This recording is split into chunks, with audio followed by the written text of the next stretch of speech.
Hello everyone, welcome to my channel Candid Binglish. আজ আমরা class 10 এর লেসন 4 এ যে কবিতাটি আছে সেটিকে পড়ব। কবিতাটির নাম my own true family by Ted Hughes. আমাদের টেক্সট বইতে কবিতার শুরুতে যে অথর অ্যান্ড দ্য টেক্সট সম্পর্কে কিছু ডেসক্রিপশন আছে, আগে সেগুলোকে একটু জেনে নেব। তো চলো, প্রথমেই আছে দেখো, Edward James Ted huge 1930 to 1998 was a noted English poet and had been the poet laureate of Great Britain from 1984 till his death. তাহলে কি বলা আছে? এডওয়ার্ড জেমস টেড হিউজ একজন ইংলিশ কবি ছিলেন এবং তিনি 1984 থেকে নিজের মৃত্যু পর্যন্ত গ্রেট ব্রিটেনের পোয়েট লরিয়েট অর্থাৎ রাজকবি ছিলেন। His famous works include কি দেওয়া আছে দেখে নেই, Birthday Letters, The Hawk in the Rain and Tales from Ovid. Second প্যারাতে দেখো কবিতা সম্পর্কে কিছু ডেসক্রিপশন দেওয়া আছে, সেটা কি আছে দেখি। The poem describes the magical experience of a young child in an oak wood and indicates that human beings and trees should thrive as a single family. It focuses strongly on the need to protect our natural environment for the welfare of mankind. বলা আছে একটি ছোট বালকের এক okay গাছের জঙ্গলে হওয়া এক মোহময় অভিজ্ঞতার কথা।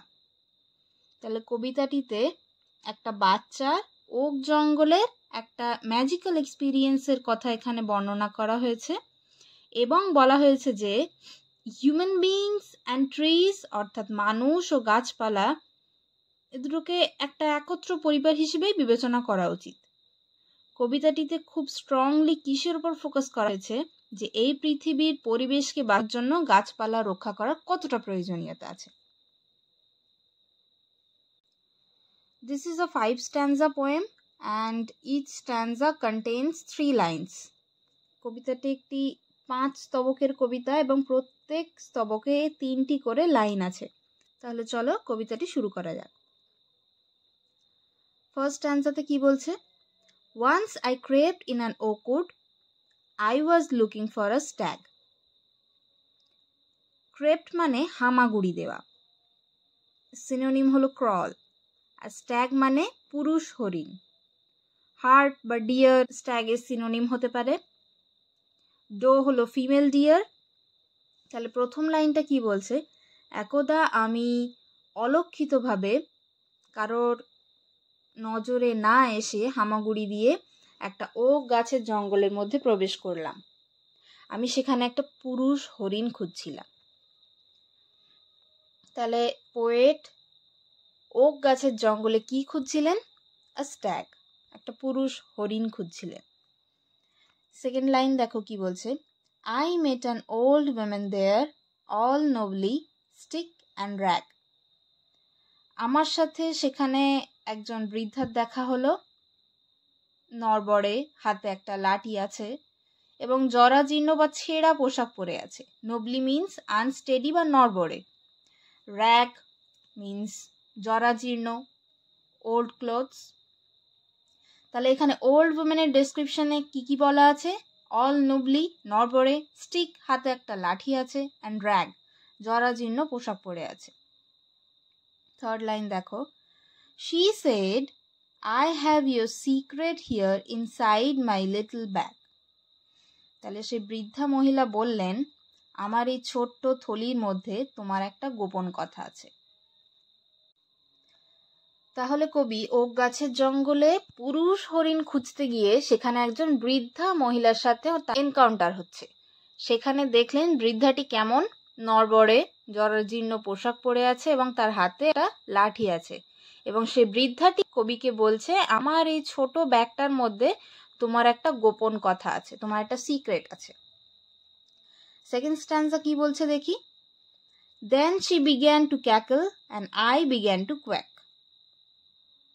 ক্যাকল অর্থাৎ অটহাসি, জোরে জোরে হাসতে লাগলো কে?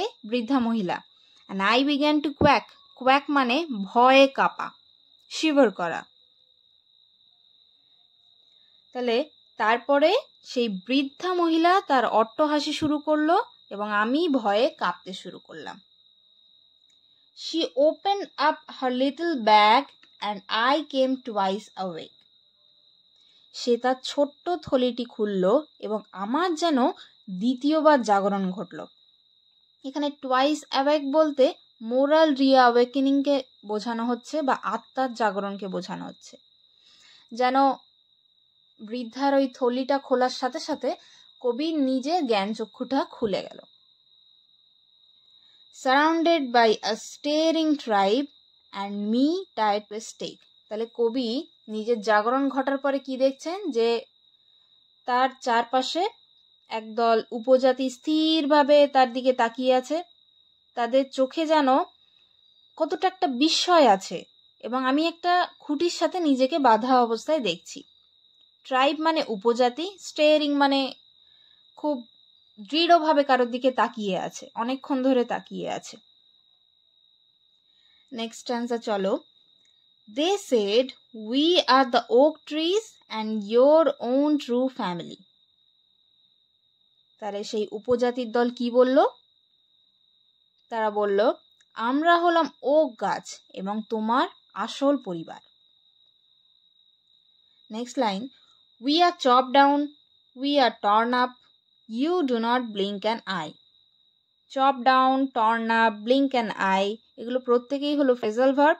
চপ ডাউন মানে কেটে টুকরো করে ফেলা, টর্ন আপ উপড়ে ফেলা, ব্লিঙ্ক অ্যান আই মানে কোনো ভ্রুক্ষেপ নেই, উইদাউট এনি কেয়ার, চোখের পাতাও ফেললো না, তার মানে তার প্রতি তার কোনো চিন্তাই নেই। তাহলে কি বলছে? আমাদেরকে কেটে ফেলা হয়, উপজাতিরা বলছে আমাদেরকে কেটে ফেলা হচ্ছে, আমাদেরকে উপরে তুলে ফেলা হচ্ছে, কিন্তু তুমি তোমার চোখের পলকটাও ফেলো না। Next line, Unless you make a promise now you are going to die. তাহলে সেই উপজাতির দল কি বলছে কবিকে? যদি না তুমি এখনই আমাদেরকে একটা কথা দাও, তুমি এখনই মরবে, তুমি আমাদের প্রমিস না করলে আমরা তোমাকে এখনই মেরে ফেলবো। নেক্সট স্ট্যান্সা দেখো, Whenever you see an oak tree felled, swear now you will plant two. তাহলে কি কথা দিতে বলছে? swear মানে শপথ করা। বলছে যখনই তুমি একটা ওক গাছকে কাটতে দেখবে, শপথ করো তুমি তার জায়গায় দুটো নতুন ওক গাছ পুঁতে দেবে, অর্থাৎ একটা গাছ কাটার পরিবর্তে তোমাকে দুটো গাছ রোপণ করতে হবে। নেক্সট লাইন কি বলছে? Unless you swear, the black oak bark will wrinkle over you. বলছে যদি তুমি শপথ না করো, যদি তুমি আমাদেরকে এই কথাটা না দাও, তাহলে এই কালো ওক গাছের যে ছাল দেখতে পাচ্ছ, এটা এখনই তোমাকে জড়িয়ে ধরবে। And root you among the oaks where you were born but never grew. এবং তোমাকে এই ওক গাছের জঙ্গলের মধ্যেই গেঁথে নেব, যেখানে তোমার জন্ম হয়েছে ঠিকই, কিন্তু তুমি কোনোদিন বেড়ে ওঠোনি। এই লাস্ট লাইনটাতে কবি তাহলে কি বলতে চাইছেন? যে এখানে তোমার জন্ম হয়েছে কিন্তু তুমি বেড়ে ওঠোনি, অর্থাৎ তোমার জন্ম এই ওক গাছের জঙ্গলের পরিবেশের মধ্যেই হয়েছে, কিন্তু তোমার মনের মধ্যে ওক গাছের প্রতি কোনো সিম্প্যাথি বা তাদের জন্য কোনো যত্ন কিছুই তৈরি হয়নি। তাই কবি বলছেন যে এখানে তার জন্ম হয়েছে ঠিকই, কিন্তু তিনি সেখানে বেড়ে ওঠেনি, মানে গাছের প্রতি তার তখনও কোনো সিম্প্যাথি গড়ে ওঠেনি। নেক্সট স্ট্যান্সা চলো, লাস্ট স্ট্যান্সা কি বলছে? This was my dream beneath the boughs, the dream that altered me. কবি এতক্ষণ যেটা দেখছিলেন এটা আসলে তার ড্রিম ছিল। তিনি কি বলছেন? এটা আমার স্বপ্ন ছিল, যেটা আমি এই ওক গাছের তলায় বসে দেখছিলাম। The dream that altered me. Altered means changed, পরিবর্তন ঘটানো। এই স্বপ্নটা আমার মধ্যে একটা পরিবর্তন এনে দিয়েছিল। When I came out of the oak wood back to human company, যখন আমি ওই ওক গাছের জঙ্গলের থেকে আস্তে আস্তে আবার মনুষ্য সমাজে ফিরে এলাম, my walk was the walk of a human child, but my heart was a tree. আমি একটা মানব শিশুর মতন করেই হাঁটছিলাম, কিন্তু আমার মধ্যে যেন একটা গাছের হৃদয় ছিল। অর্থাৎ কবির হৃদয়ে গাছের প্রতি একটা সমবেদনা তৈরি হয়েছিল। তাহলে এই ছিল কবিতাটি। কবিতাটিতে আমরা কি দেখতে পাচ্ছি যে টেড হিউজ প্রকৃতি সচেতনতার একটা সুন্দর মেসেজ এখানে দিয়েছেন। মানে আমরা মানুষরা শুধুমাত্র আধুনিক সভ্যতা তৈরিতে এখন ব্যস্ত, নিজেদের স্বার্থ সিদ্ধির জন্য পরিবেশের, জঙ্গলের, গাছের কিভাবে ক্ষতি করছি সেটা খুব সুন্দরভাবে এই কবিতার মাধ্যমে আমাদেরকে চোখে আঙুল দিয়ে দেখিয়ে দেওয়া হয়েছে। তাহলে কবিতার মাধ্যমে যে সুন্দর মেসেজটা আমরা পেয়েছি যে গাছের আমরা প্রতিনিয়ত ক্ষতি করে যাচ্ছি, কিন্তু সেটা তো আমাদের সভ্যতা চালানোর জন্য গাছ কাটতে হবে, কিন্তু গাছ কাটলেও তার পরিবর্তে আমরা যেন গাছ পুঁতে, নতুন চারা গাছ পুঁতে পরিবেশের ভারসাম্যটাকে রক্ষা করি, গাছেদের সংখ্যাগুলো যেন কমে না যায়। শেষে এখান থেকে একটা কোয়েশ্চেন আসতে পারে, how did the dream change the poet? তাহলে এখানে উত্তর হবে, he became more sympathetic towards trees. তিনি গাছের প্রতি অনেক বেশি সমব্যথী হয়ে গিয়েছিলেন। তো এই ছিল আজকের কবিতাটি। কবিতা সম্পর্কে কোনো কোয়েশ্চেন থাকলে তোমরা কমেন্ট বক্সে জানাও, এবং ভিডিওটি তোমাদের কেমন লাগছে অবশ্যই সেটা কমেন্ট বক্সে জানাও। আজ এখানেই শেষ, টাটা।